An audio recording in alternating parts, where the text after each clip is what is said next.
자, 공정가치를 내걸고 정치에 입문했던 윤석열 대통령, 항상 능력주의 인사를 강조해 왔죠. 인선 기준은 다른 거 없이 국가와 전체 국민을 위해서 해당 분야를 가장 잘 맡아서 이끌어 주실 분이신가의 기준을 두고 그렇게 저희가 선정을 해서 또 검증을 한 것입니다. 저는 선거운동 과정에서부터 할당이나 안배라는 것은 하지 않겠다고 말씀을 드렸습니다. 각 부처를 가장 유능하게 맡아서 이끌 분을 찾아서 지명을 하다 보면은 어차피 지명해야 될 공직이 많기 때문에. 자, 이렇게 윤 대통령이 이 능력주의를 지금까지 계속해서 강조해 왔었는데, 그럼에도 불구하고 이 강승규 수석의 엽관제라는 해명 때문에 이 대통령의 능력주의 이 발탁도 지금 빛이 발해지는 그런 이 상황이 돼버린 겁니다. 자, 강승규 수석이 이렇게 엽관제를 비유들고 나오자 민주당이 지금 맹공에 나섰습니다. 엽관제가 언제부터 대통령 인사의 원칙으로 통용되었습니까? 억지도 정도껏 부리기 바랍니다. 대통령실이 청년들의 속을 뒤집어 놓으려는 것이 아니라면 깨끗하게 사과하기 바랍니다.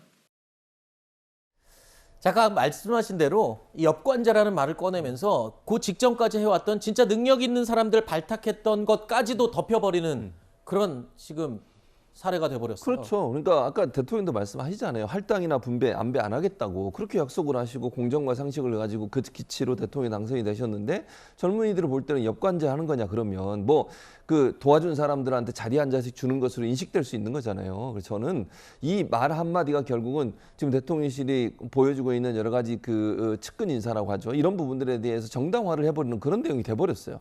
그래서 저는 이런, 그러니까 아까 뭐 수석 시민사회 수석의 저 발언에 대해서도 저는 필요하면 사과도 해야 된다고 저는 봐요. 그리고 앞으로 공정하게 하겠다 이렇게 얘기하고 필요해서 그분을 데려왔다고 얘기하면서 물론 그것도 비판의 대상이 될 수밖에 없어요. 그러니까 지인과 관련된 채용 가능 안 하는 게 좋아요. 대통령이 얘기하셨잖아요.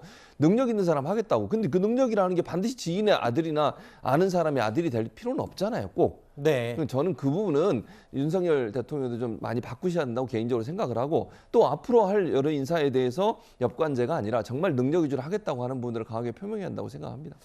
자, 인사 문제와 관련해서 정부 여당의 설명이 번번이 국민의 눈높이와 좀 맞지 않는 게 아쉽다라는 분들이 꽤 있는데요. 공교롭게도 권성동 대표 권한대행이 사과를 했던 날 또 강 수석의 발언이 논란이 되면서 자, 일단 이 정부와 여당 입장에서는 이 부분이 아픈 부분일 겁니다. 역대 정부에서도 다 이렇게 해왔었던 관행이다라는 것도 충분히 이해합니다. 그런데 왜 유독 이번 정부에서 자꾸 이런 공격을 받게 되는지도 안타까운 부분인데요. 한편에서는 윤 대통령의 좁은 인맥 때문이 아니냐라는 조심스러운 또 추측을 하기도 합니다. 우리 대통령은 호롤단신 그냥 검찰총장 그만두고 나오지 않았습니까? 그럼 정치를 시작해야 되는데 최소한의 인력들을 어디서 구하겠습니까? 그것도 공채할까요? 나 정치 시작할 건데 나 비서할 사람 공채할까요? 지인을 통해서 최소한의 인력을 구하지 않겠습니까? 그들이 경선을 통해서 본선을 통해서 인수위를 통해서 1년 이상을 헌신했단 말이죠. 그분이 8급 9급 들어가는 게 과연 공정의 가치를 훼손하는 건지 언론인 여러분도 한번 생각해 보십시오. 자, 일단 장제원 의원이 항변을 했습니다. 현 정부 그리고 대통령실에서도 악의적인 프레임을 좀 씌우지 마라. 정상적으로 지금 채용을 하고 발탁을 하고 있는데 왜 자꾸 악의적인 프레임을 씌우냐 하는데 인재풀이 너무 제한적이다.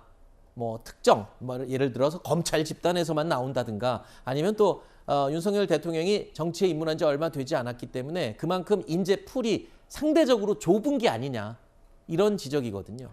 고위공직 관련해서 검찰에 편중된 인사를 했다는 경우 그 부분에 대한 지적이 많았는데요. 따지고 보면 그렇게 또 많은 부분이라고 저는 보지는 않습니다. 뭐 금감원장이라든지 이런 부분은 그렇게 지적할 수도 있는 부분이 있는데 전반적으로 국가에 필요한 인재들을 고루 등용하고 있는 방향 무조건 성공해야 되는 정부이기 때문에 당연히 그렇게 하고 있다 말씀드리고 지금 문제가 되고 있는 소위 말하는 사적 채용이라는 어떤 프레임에서 말하는 어떤 뭐 혈연이 좀 관계가 있다든지 아니면 지인과 관련된 분들이 임용이 됐다든지 하는 부분에 대해서 제가 조금만 더 말씀을 드리면 네. 처음에 정치를 시작했던 작년 6월 29일에 시작했던 윤석열 대통령 옆에는 정치인들, 소위 말해서 유력 정치인들처럼 어떤 의원이 많다든지 그래서 그 주변에 있는 보좌진들이나 이런 분들이 같이 참여해서 뭔가 캠프를 꾸리는 그런 과정이 없었습니다. 그렇게 되면은 뭐 일반적으로 예를 들어 국회의원 선거를 그냥 치르는 입장에서도 보게 되면 예를 들자면 뭐 지인, 친구, 뭐 가까운 친척, 뭐 친척의 친구 이런 식으로 도와줄 사람을 막 찾아서 하게 됩니다. 아무리 유력 대선 후보였다 하더라도 당시 입당도 하기 전이었고 그렇게 되면은 실질적으로 사람이 많아 보여도 주변을 봤을 때는 도와줄 사람이 그렇게 많지 않았던 것. 그런 차원에서 말씀드린 대로 먼 친척이나 뭐 지인과 관계된 분들이 캠프에 참여할 수밖에 없었고 여기서 중요한 겁니다. 캠프에 참여하는 과정은 그렇게 됐는데 그 캠프가 1년 가까이 쭉 진행돼 오면서 네. 그분들이 공로가 있었고 능력을 인정받았다. 이것이 핵심입니다. 즉 네. 당선된 이후에 어떤 혈연과 어떤 인연 때문에 그대로 임용이 됐다면 문제가 상당히 많다고 할 수 네. 있겠지만 그 중간에 선거 치르는 과정에서 역할이 있었다는 점, 네. 그 부분을 좀 이해해 주시기를 바랍니다. 알겠습니다. 윤 대변인님 평소보다 오늘 말이 굉장히 깁니다. 많이 길어졌어요. 원래 말을 굉장히 간결하게 하시는 그러니까요. 분인데 오늘 네. 굉장히 오늘은 길게 절절하게 해명을 하시다 보니까 절절하게 길어졌습니다. 해명 차원이어서 그런가요? 알겠습니다.